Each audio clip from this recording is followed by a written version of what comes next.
Welcome.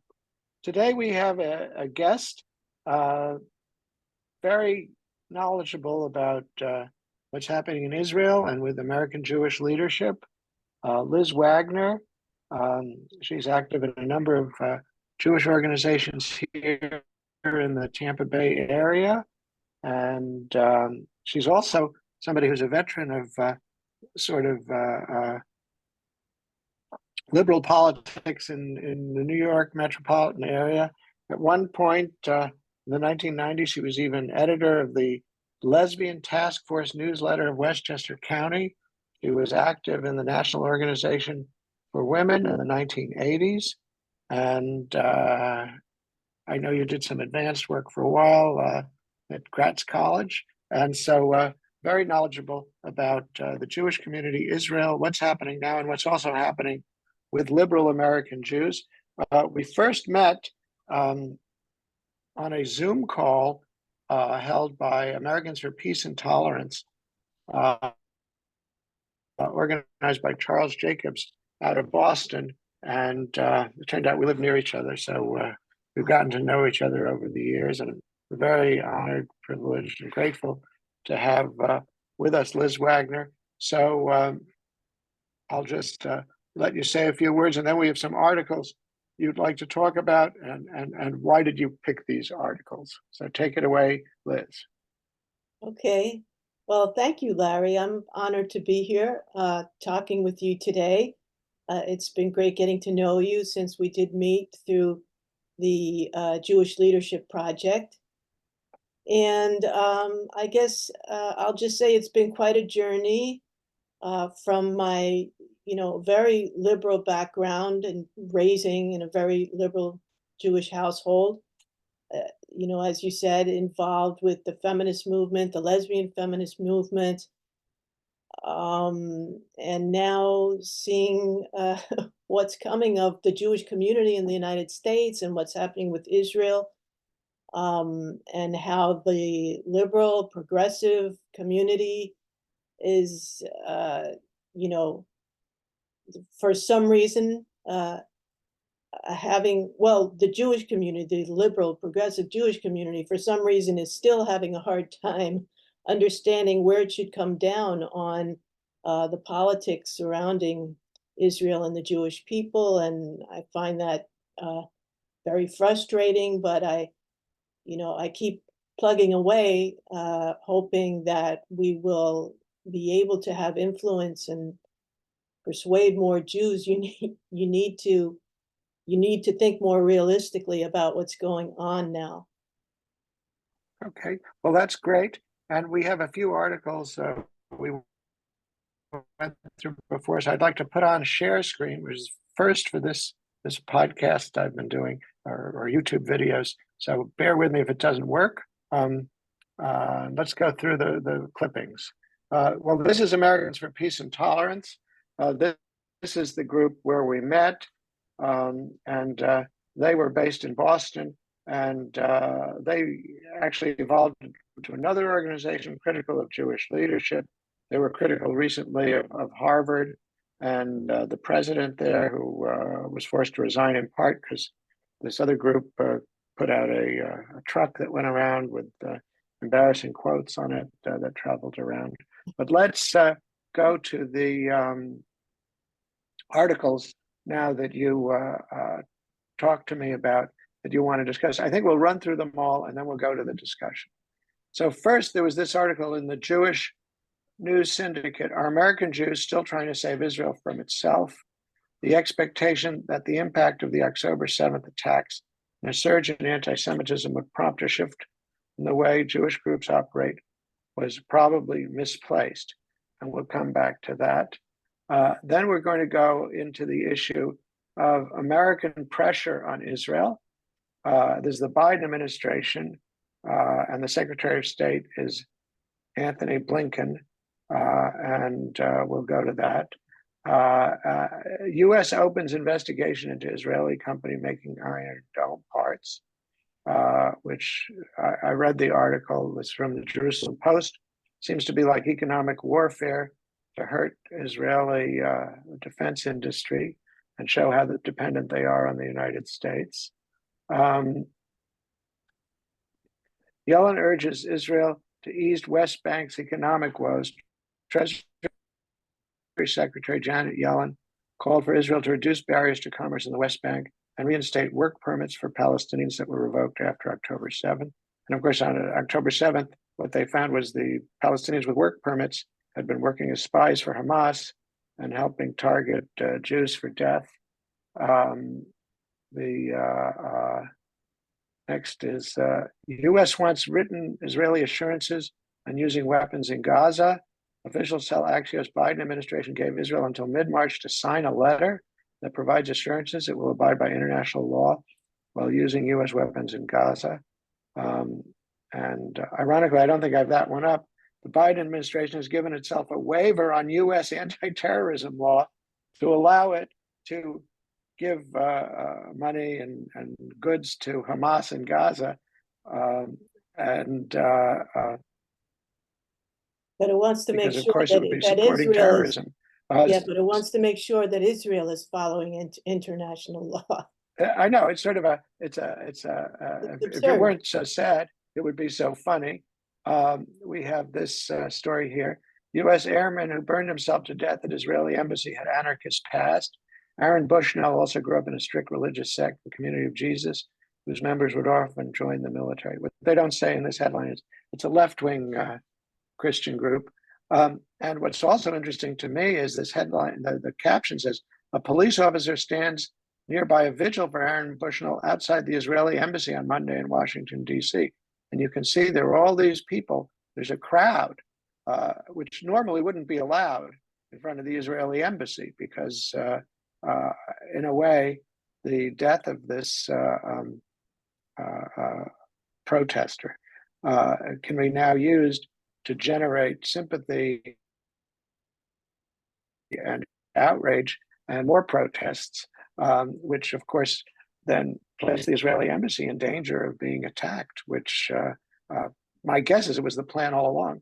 But how this can be permitted is beyond my belief. And the other thing about this case, which was so interesting to me, is clearly this airman didn't work alone. Clearly, there are people in the military who supported him. The White House, all they would say was a tragedy. Instead of saying, we're outraged, how the heck could this happen in the U.S. military that a cybersecurity expert working for the U.S. Air Force on active duty was allowed to go in uniform to the Israeli embassy and commit this atrocity to himself. It's illegal to burn you or something, but also it was clearly a threat. I mean, anything could have happened. And the White House is only saying it's a tragedy under the Uniform Code of Military Justice. To do politics in uniform is a court-martialable offense, and he could be denied burial rights. His family could be denied survivors' benefits. All sorts of things could happen if you had somebody who opposed what he did. Well, but the Biden administration is treating him more like a martyr than as a saboteur. So I think that also tells you a lot what's going on. Then we have this item. This is all the last few days' headlines. You Jew, Berkeley mob attacks Jews during event with IDF soldier. University pledges investigation. Mob of anti-Zionists attempts to infiltrate event. Apparently 200 protesters came, smashed up the place, and the UC Berkeley police said cancel the event. So instead of defending the event, 200 people were able to shut down an event that other people wanted to go to. So you have to ask, what is the defense of free speech there? Subsequently, they condemned it, but they allowed the attack to succeed. And then we have two interesting things going on here. Germany to probe Berlin Film Festival after winners assail Israel over war in Gaza. And here are some speakers at the Berlin Film Festival wearing keffiyehs. Here you go. I think his name is Sam Fuller, and there's a couple of others, and the obligatory man in a dress. And, you know, this again, they had the Minister of Culture there, and she applauded. She's had to explain it, but the crowd was cheering like at a Hamas rally at a film festival in Germany. And it gets better because not only, I don't know if Sam Fuller is British or if he's American, the middle guy's French, but there were also some Israeli filmmakers who also were calling for a Gaza ceasefire. And Yuval Abraham, who made a film for No Other Land about the Palestinian resistance in the West Bank. So the Israelis, not content with sponsoring Palestinian workers to come and kill them, they're now sponsoring Israelis to go to Berlin and lead anti-Israel activities. So all of these things take us to the crisis that's facing American Jewish leadership, this crisis in Israel, and the crisis, of course, facing the United States, because what kind of alliance do we actually have? What do we do for our allies? Which side are we on? So that's the question. Perhaps we can explore in terms of your own experiences working with Jewish organizations, your studies, and your background in other sorts of political issues. So Well, again, what do you have to say about that? well, just, the one thing that comes to mind, as I'm looking at all of these different articles, and I haven't read all of them, um, it's that the Jewish community must take responsibility for so much of this. We fell down on the job. We were somehow convinced that if we would just show our great humanity, if we would show our sympathy for Palestinians, people would give us, I don't know, humanity credits, and people wouldn't want to kill us, and they wouldn't want to say horrible things about the Jews and Israel. And we fell for it.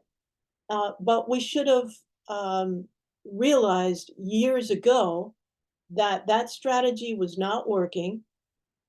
Um, and we should have changed course years ago.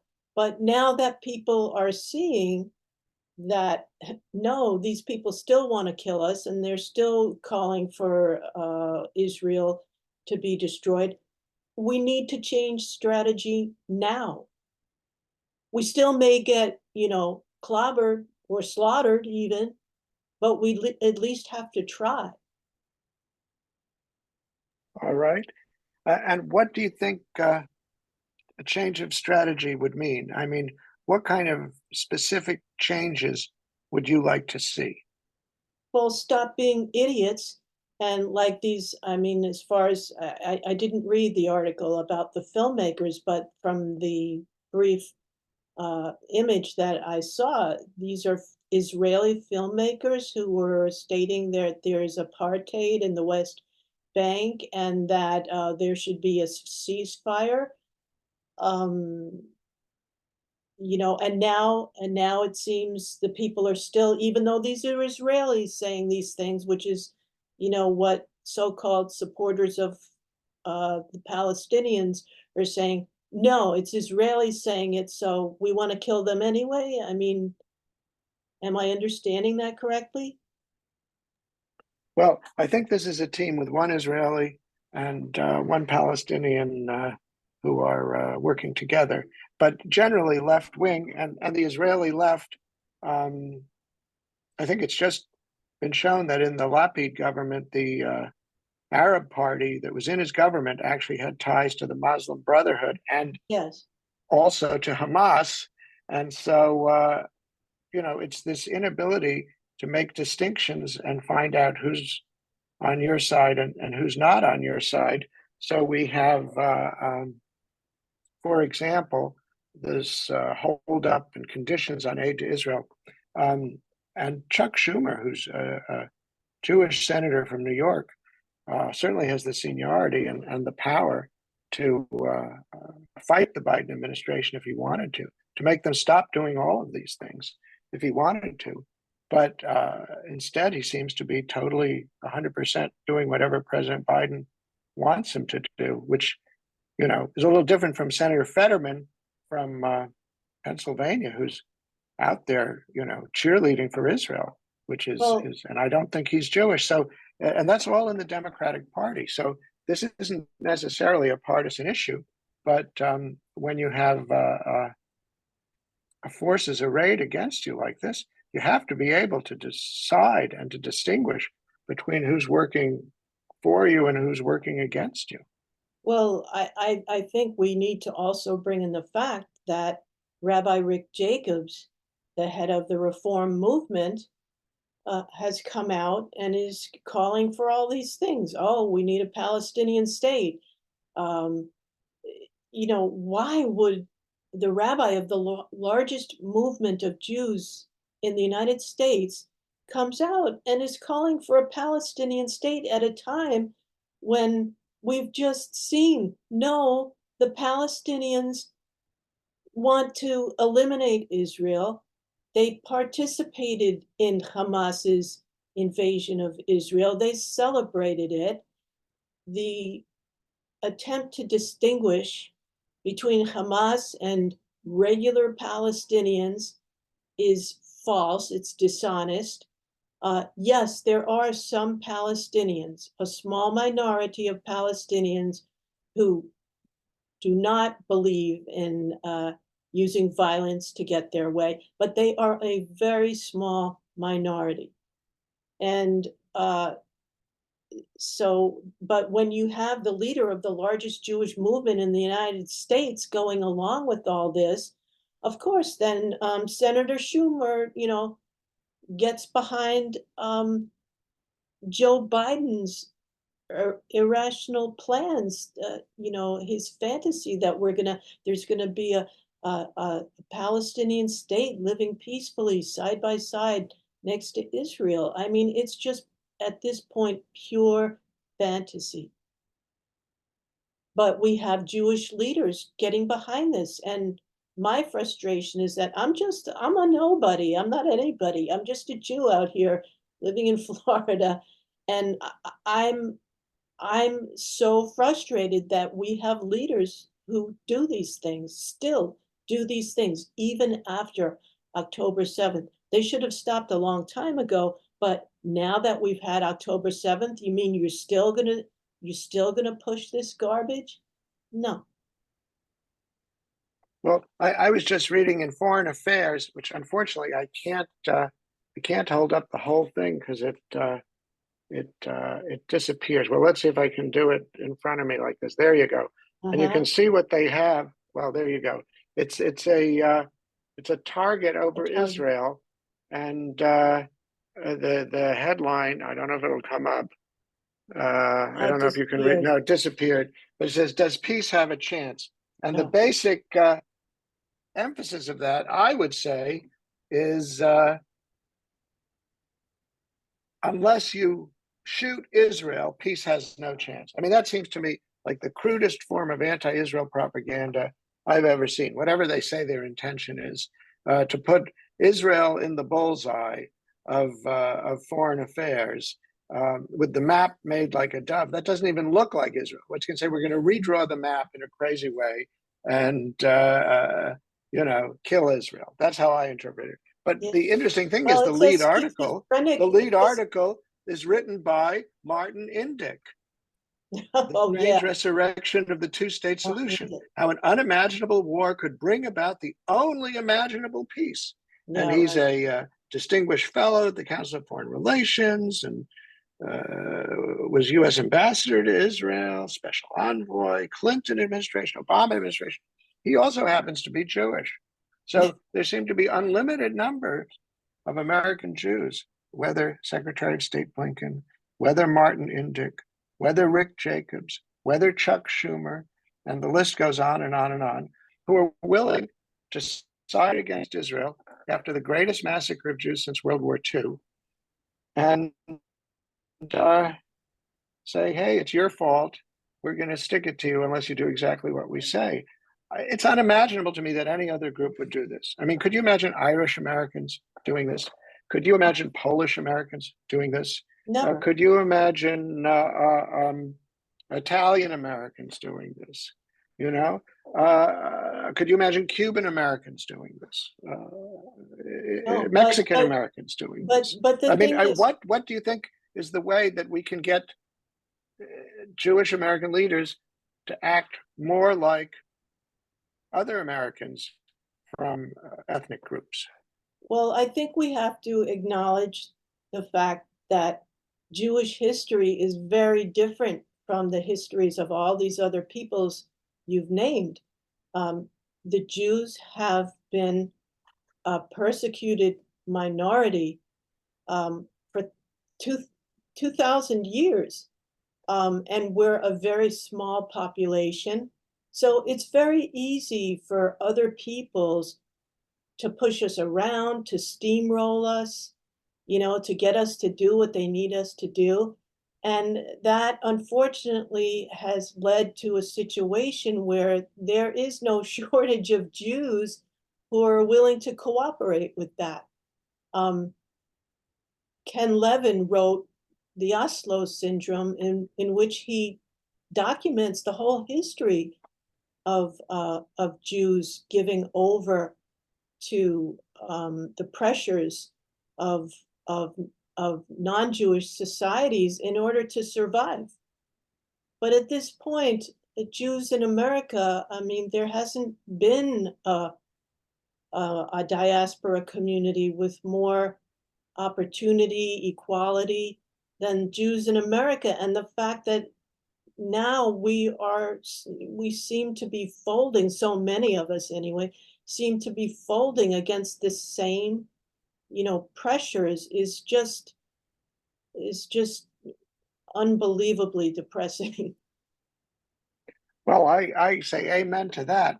I made a film about the 1940s during World War II, and how a small group of Irgun emissaries helped organize some actions to save Jews. It was led by Peter Bergson, known as the Bergson Group. There was Ben Hecht and others against the Jewish establishment of the time. And when I interviewed Bergson, he said, in order to get into the Harvard Club, they would let 10,000 Jews a day in Europe be killed. And I thought, well, that was then. And that certainly, people aren't going to make that mistake again. But I would have to say, it seems to me the pattern is repeating itself in Yes. real time in front of our eyes. And I guess I'm hoping you have some idea what can be done about it. There's little bits of hope, people like Bill Ackman, who helped protest what was going on at Harvard. But on the other hand, getting rid of one person isn't getting rid of an entire system.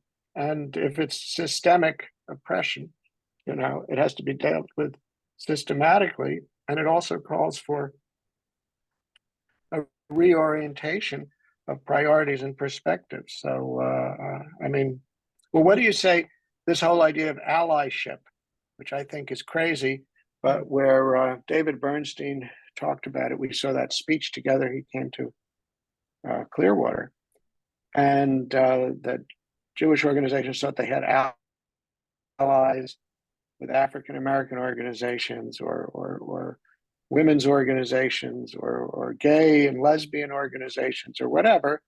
But when the crisis came, they discovered their allies were on the other side. What do you do about that? Well, to me, I believe those Jews have been living in denial for decades. And so it's a problem. It's a problem we have to deal with. And, I wish I had the answer. Of course, you get the right person saying the right thing at the right time. Maybe that would have influence. I mean, sometimes I just think we just have to have faith in God that something like that will happen, where the right person at the right time will say the right thing, and change the course of events, because right now, um, people seem locked into very, very bad positions. I mean, with Biden doubling down on trying to pressure Israel to give in to these insane uh, ideas about, a Palestinian state. And like the article, he thinks, Janet Yellen thinks that Israel should let more Palestinians in the West Bank in, give them work permits. I mean, the Palestinians from Gaza used their work time to spy on Israel so Hamas could have a more successful, invasion. It's just crazy. So,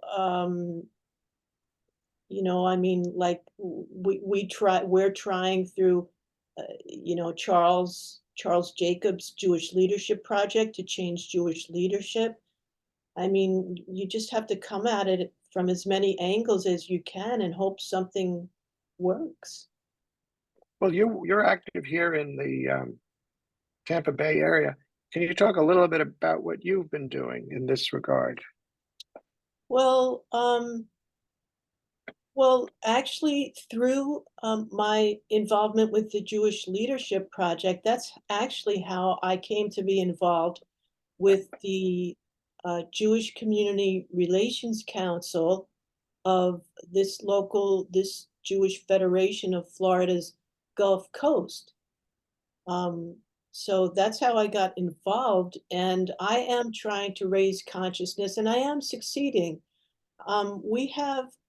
We have an interesting JCRC here in this area, in that it's a mix of, along the political spectrum, but we're all respectful and open to listening to each other. And I haven't encountered anyone who I think is crazy, so far to the left that they're out of touch with reality. They may be a little more open to ideas, uh, uh, more sympathetic to the Palestinian situation than I am. But we can still work together, and I feel that consciousness is being raised. Of course, time is short.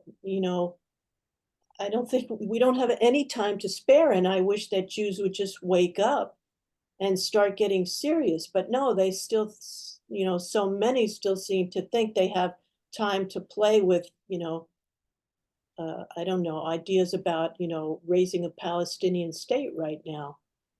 Let me ask on the local level, would you advise people to get involved with their local Jewish Community Relations Council? I mean, where should people who support Israel focus their efforts, do you think? At what level can you have some impact?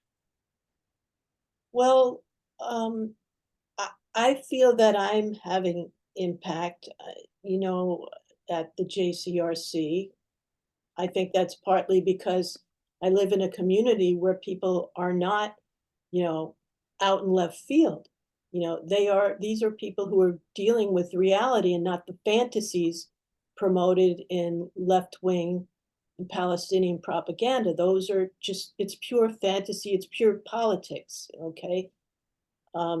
So, it would really depend upon what's going on in your community. Um, I'm trying to think what other, I mean, the ZOA, the Zionist Organization of America, I agree with them. They are grounded in reality. People will, you know, criticize them because they think they're too right wing or whatever, but I'm sorry, those are the people who are dealing with reality, not left wing fantasies, not abstracts, reality. So I would say ZOA is another option. Uh, Or- yeah. And the Jewish Leadership Project is And another one that you've been yes, working with? yes, I was about to say yes, that, to me, I'm having positive outcome so far working with the Jewish Leadership Project. I am frustrated sometimes, um, because the focus is very narrow on changing Jewish leadership. And of course, we're not seeing a whole lot of change. But at the same time, I think change in the Jewish community is actually, it's bubbling up from the bottom because it's had to, because the leadership at the establishment Jewish organizations have just, been so misguided and so unrealistic in what they've been doing. So you have to be patient. And it's hard. It's hard to be patient because Israel is it's under such pressure. It's in such a difficult circumstance now. And now the hatred and the street politics, the Arab street politics, they've successfully imported now to the United States. So now we're starting to see some of that craziness over here, like that article off of the UC Berkeley campus where they just smashed into a building and were ready to just, attack these Jews who had to hide in some secret room somewhere. And, and Yeah, let that's me not ask the you first about that. time. Do you actually think that strategy of running and hiding is good? There were these street battles in the United States during the 1960s and during the 1930s, and wouldn't it be more effective to stand your ground? There must be some Israelis in that crowd who've had martial arts training, and wouldn't it be better, instead of running away, to send a message of weakness and canceling events, if people stood their ground and forced the other side to be as violent as they had to be to show what's going on? I mean, it's a terrible thing to advocate, but every time you run away or cancel an event, you're giving a victory to the other side and showing that Israel supporters are weak. Isn't that correct? Well, I think, when you start talking about something like that, you have to have people who are ready and prepared to do that. If these are just, some Okay, but if you kids. have these Jewish organizations, Mhm. we were together at Michael Oren, former ambassador from Israel, spoke here in Tampa, and there was a tremendous amount of private security provided by a Jewish organization to protect him, and I guess to protect us as well. Why wasn't that provided at every Jewish event?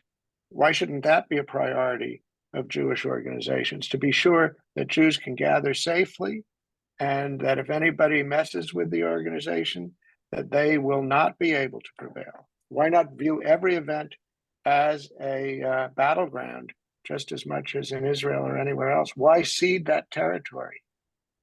Well, I think, when you're talking about a college campus, it's different because the college is in control of that.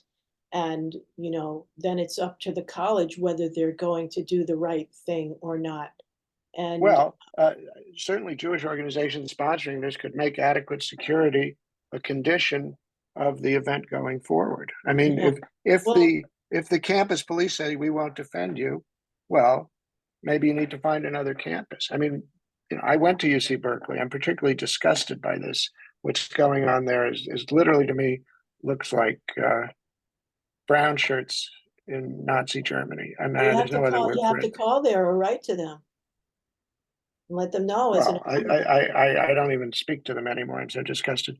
I wrote something against them a long time ago, but they're big Jewish donors to Berkeley, and a lot of still some Jewish professors.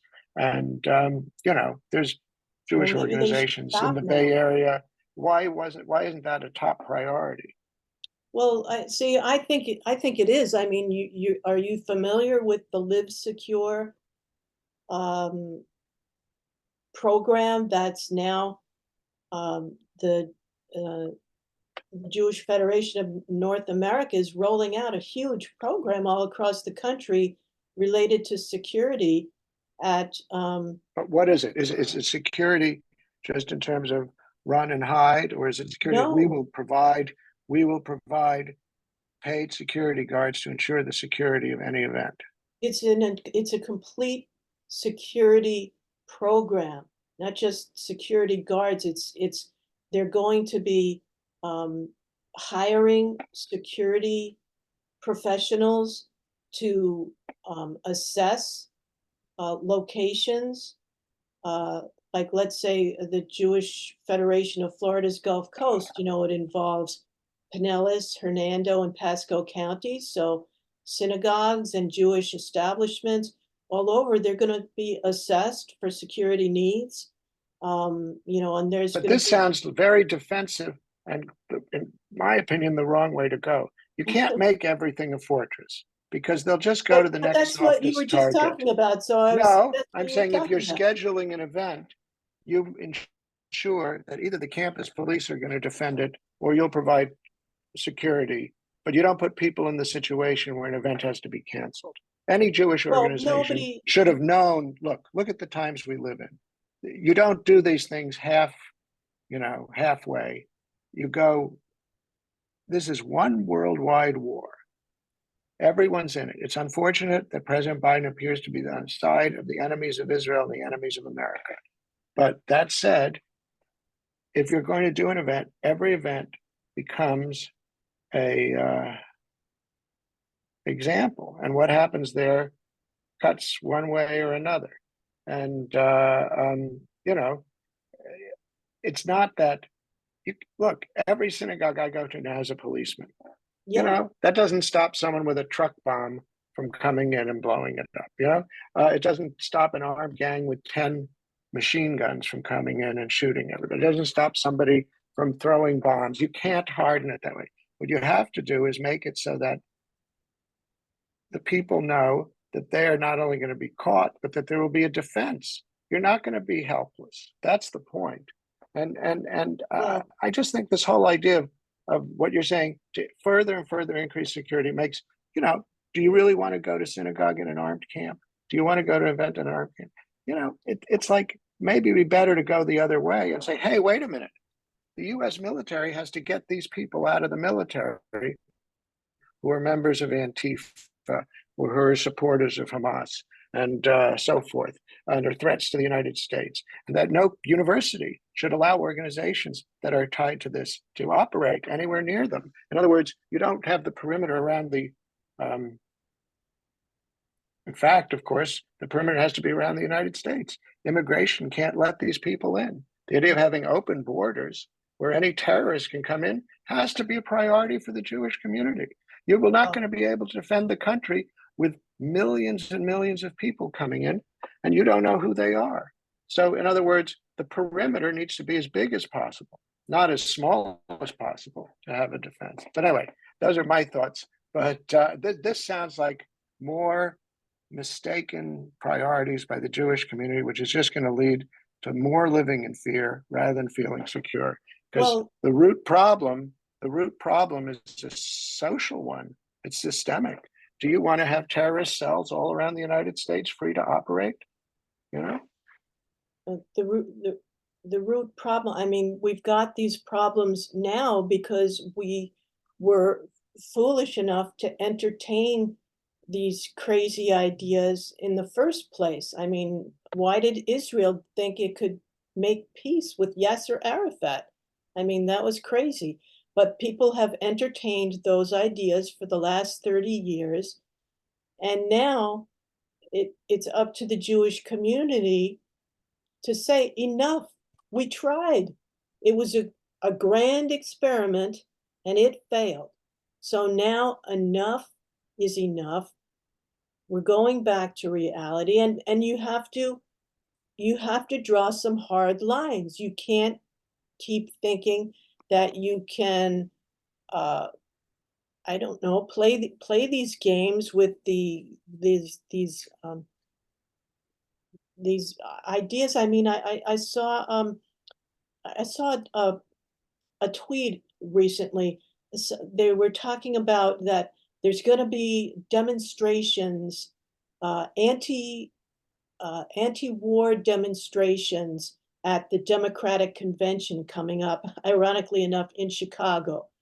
So I'm like, well, history right. repeats itself. These people are actually trying to claim that they are anti-war.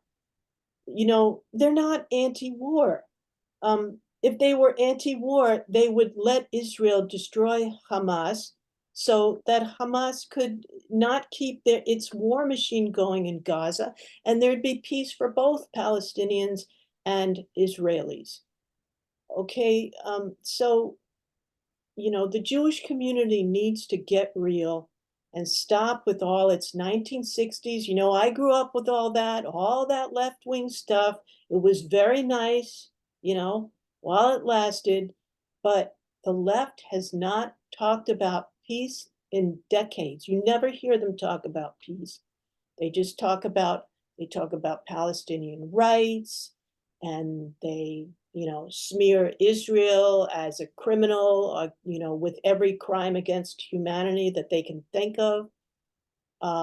It's just a lot of BS, and the Jewish community needs to get real and stop entertaining this stuff. Well, I think that's an excellent point to wrap it up on. And I'm going to just extend that to saying, instead of hardening the facilities, perhaps the Jewish leadership in this country needs to harden their minds and Yes, become more tough-minded instead of yes, tender-minded. yes, because if they got more tough, And then it wouldn't be so easy for the other side to do stuff like this.